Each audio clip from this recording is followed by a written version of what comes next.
Alright fam, listen up, because I'm about to spill some serious tea. The kind of truth that most people don't want to hear, and probably won't believe. But here it is, raw and uncut. Lots of people hit me up, asking for the secret sauce, the golden ticket, to making big bucks. And I tell them the absolute stone-cold truth. But guess what? They just nod, smile, and then go back to chasing unicorn stocks, or trying to get rich overnight with some crazy scheme. It is wild, right? How we crave the quick fix, the magic pill, when the real magic, the actual power, is in the painfully boring, the ridiculously consistent, the stuff that makes your eyes glaze over just thinking about it. But that is where the real wealth is built, folks. Not in the flashy, not in the hype, but in the disciplined grind. And, yeah, I get it. We're all bombarded with these highlight reels. Online, everyone's a millionaire, everyone's 22 with a six-figure passive income. It is enough to make you feel like you're constantly playing catch-up, like you're forever behind, forever losing. And honestly, for a long time, I felt that exact same way. I was scrolling, scrolling, thinking,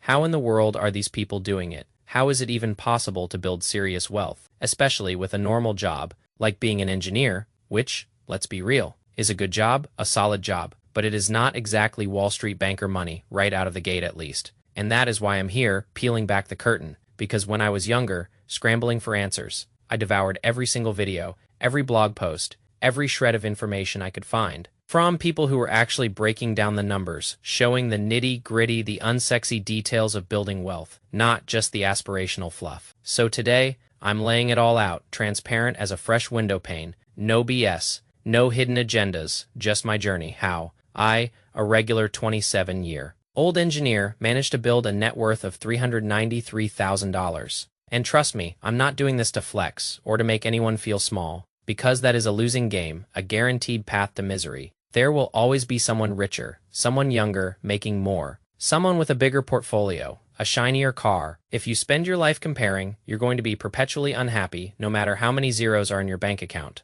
I'm sharing this because I genuinely believe it can help someone out there. Someone who feels like they're financially behind. Someone who is wondering if building wealth is even realistic anymore in 2026 because, let's be honest, the internet is a cesspool of negativity right now. Everywhere you look, it is. The economy is cooked. Inflation is destroying everything. The American dream is dead. Our generation is totally screwed. And look, I'm not going to sit here and blow smoke. I'm not going to pretend like things are easy because they're not. I genuinely believe it is harder for our generation. And yeah, I'm looking at you, Gen Z. Is harder for us to build wealth than it ever was for the generations before us. The rules have changed. The game is different. But here is the kicker. Here is the truth that no one wants to admit. There is still massive opportunity out there for the people who are willing to stay disciplined, who are willing to consistently invest, who are committed to increasing their income, and who most importantly are playing the long game. Because that, my friends, is the ultimate cheat code. So in this video, we're diving deep. I'm going to break down exactly where every single one of my dollars is invested, how much is in each account,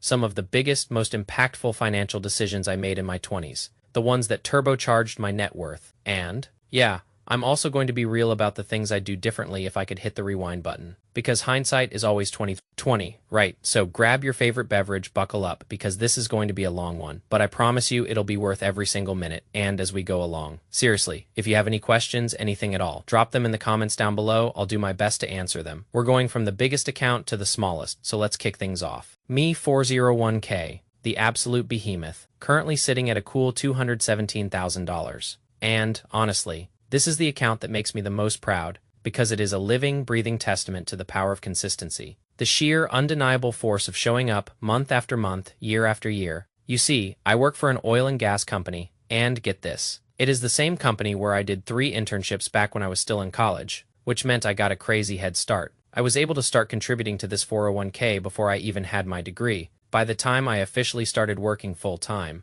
In 2022, I already had about $10,000 chilling in my retirement account, which looking back is insane. That early jump, that tiny head start, it made a colossal difference. To watch it balloon from 10 grand to over 200,000 in just a few short years, it feels surreal, like I'm living in a video game, and it fires me up even more to imagine what this account will look like when I hit my 30s. If I keep this consistent, relentless pace, since I went full time, I've maxed out my 401k every single year, well, almost every year. This current year is a little different for other reasons, But you get the gist: maximum effort, maximum contributions, all while getting a juicy 6% company match. And to sweeten the deal even further, my annual bonus. Yep, that gets matched too, and dumped straight into the 401k. So over time, a serious torrent of cash has been flowing into this account. A beautiful synergy of my contributions and my employer's generosity. Inside this bad boy, I keep things pretty simple. No fancy schmancy stuff. Roughly 70% in the S&P 500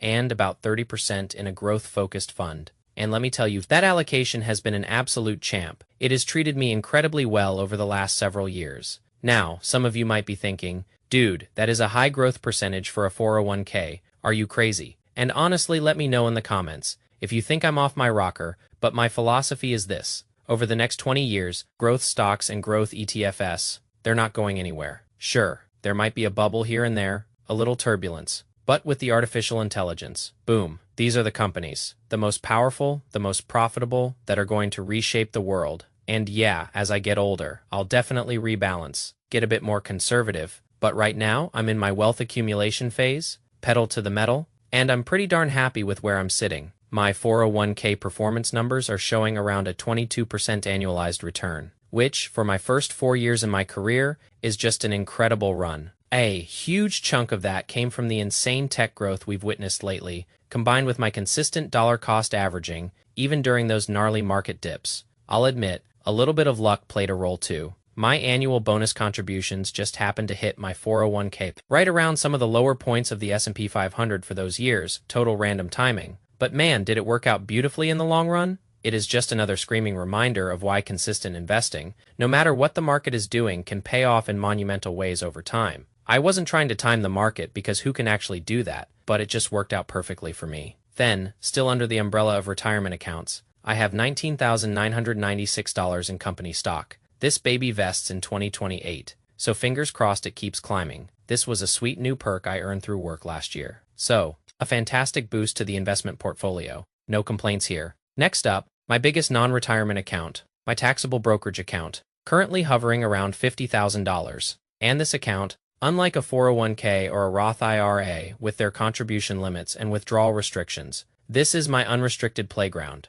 my no-holds, barred investing account, where I can keep building wealth outside the confines of retirement rules. Since I started throwing money into it, it has averaged around a 20% annualized return, again massive thanks to the strong market performance lately, and my unwavering focus on growth-oriented funds. I really put this account on steroids in 2024, because when I relocated for my new position, I got a sweet moving bonus, and instead of blowing it on something frivolous, I dumped a huge chunk of it here. Then, with the rest of that bonus, I happily paid off my car, which, sidebar, was one of the best financial decisions I've made, but we'll get to that. My point is, anytime I've gotten extra cash, bonuses, raises, tax returns, unexpected windfalls, instead of immediately spending it, impulse buying, I funneled a significant portion straight into investments. Then, and only then, after I'd paid my future self, I'd take a percentage, a smaller percentage, and go have some fun with it. You've got to remember, if your goal is to build serious wealth in your 20s, investing has to be the priority. It has to come first. Then you can play with the rest if your mindset is reversed. If fun comes first, it is just going to be an uphill battle, a much harder road to wealth. Now in 2025, and especially 2026, I've actually cooled off a bit on contributing to this taxable brokerage account. Right now, my main focus has shifted, first maxing out my Roth IRA, no questions asked, and then building up a solid cash reserve in a high-yield savings account. Because, big news, my fiancé and I recently started what we lovingly call our kid fund. Yeah, we want to have kids someday, and we're intentionally setting aside cash now for all those future life expenses, instead of scrambling at the last minute. And that brings up such a crucial point. Personal finance isn't always about jamming every single dollar into the stock market. 24/7, 365 days a year. There are seasons in life where aggressive investing makes the most sense. Where you're young, you have fewer responsibilities, you can take more risk, and then there are other seasons, like right now for me, where building cash reserves, reducing stress, preparing for massive life milestones, might actually matter more. For me, it is about striking that delicate balance, building long-term wealth, yes, absolutely, but also laying the groundwork for the kind of life my fiancé and I envision together. Then, there is my workplace pension, another absolute gem. A really solid benefit that comes with working in the oil and gas industry, right? Now the pension is fully vested, meaning that money is mine, baby, all mine, and it is currently sitting at around $45,000. I actually realized I totally forgot to include this in my first net worth video, because at the time, I wasn't really thinking of it as part of my total assets. But now that it is fully vested, it is absolutely part of my overall net worth. And the beauty of this account is that even if I eventually leave the company, that money is still mine. I can roll it over into another retirement account, like a Roth IRA, no problem. So I basically see this as another long-term retirement boost quietly humming along in the background. While my other investment accounts are doing their thing, growing like crazy. Next up, my high-yield savings account, currently holding around $28,000. And most of this cash is split between my emergency fund and that shiny new kid fund my fiancé and I are building. Honestly, there's nothing glamorous or exciting about this account. It is just a workhorse. A superstar for parking cash. Money you know you're going to need within the next few years, while still earning a decent interest rate, way better than a traditional bank account. I actually didn't open a high-yield savings account until 2023, and looking back, I wish I had done it so much sooner, because it is such a simple yet powerful financial upgrade. Your money earns significantly more interest, passively, effortlessly, compared to those abysmal rates at traditional checking or savings accounts, and it gives you a safe, secure place to build up your emergency savings, or save for those big future goals without exposing that money to the wild swings and volatility of the stock market. So, while this account isn't going to explode in value like an investment account, it plays an absolutely critical role. It gives me financial stability, peace of mind, and you can't put a price tag on that. For my emergency fund, I like to keep 6 to 12 months of living expenses tucked away, because life, my friends, loves to throw curveballs. Now, my HSA account. This is a hidden gem, a true unsung hero, sitting at $19,247. And this is an account I've only had for about 3 years now, and let me tell you, I kick myself every single day, wishing I had opened and started contributing to it in my very first year of full-time work, because back then, I didn't even know what an HSA was, total ignorance, but I truly believe HSAs are one of the most overlooked wealth building accounts out there. Nobody really talks about them, not like the 401ks or Roth IRAs, but in my humble yet financially astute opinion, this is probably one of the best accounts you can get your hands on. If your employer offers a high deductible health plan, the reason this account is so ridiculously powerful is because it is the only true triple tax advantaged account out there. Let that sink in for a second. Triple tax advantaged, your contributions go in tax-free, boom, immediate savings. The investments inside the account grow tax-free, double boom, compounding magic, and if you use that money for qualified medical expenses before age 65, you can withdraw it tax-free as well. Triple boom, it just keeps giving. And after 65, if you still have money left, which you should if you play your cards right, you can use it as free cash, spend it on whatever your heart desires. There is simply no other account that gets treated this favorably from a tax perspective, which is precisely why I've made it a top priority to max this account out every single year. This year, I can contribute around $4,400. And to make it even sweeter, my company also throws in a match, which is just free money, a gift from the financial gods. I really wish the government would let us put more into this account, but hey, it is what it is. Inside, I keep a pretty straightforward ETF split between VOO, SCHD, and SCHG. You're probably noticing a pattern here, right? This is pretty much the same ETF split I use across almost all my accounts. It is the investing strategy that works for me, the allocation that has done me well. I'd rather stick with something simple, something proven, than overcomplicating it with 100 different stocks and endless research. And while you do see some of the top companies in SCHD also in VOO, if tech takes a hit, VOO will automatically rebalance, and so will SCHD. I love passively managed ETFs like these, because it just makes things so much simpler for me to manage. It takes the emotion out of it, the endless tinkering. So far, this allocation has given my HSA around a 14% annualized return, which I'm more than happy with. Those are solid numbers. And here's a pro tip about the HSA. I purposely don't pull money out of it to pay for small medical expenses, unless it is a massive, unavoidable medical bill, and I have no other choice because I want that money to grow tax-free for as long as humanly possible, to compound and snowball into a massive nest egg. So in my mind, this account is basically future-proofing myself financially for healthcare costs decades down the road, while also giving me sweet tax advantages today. It is a win-win. My next account,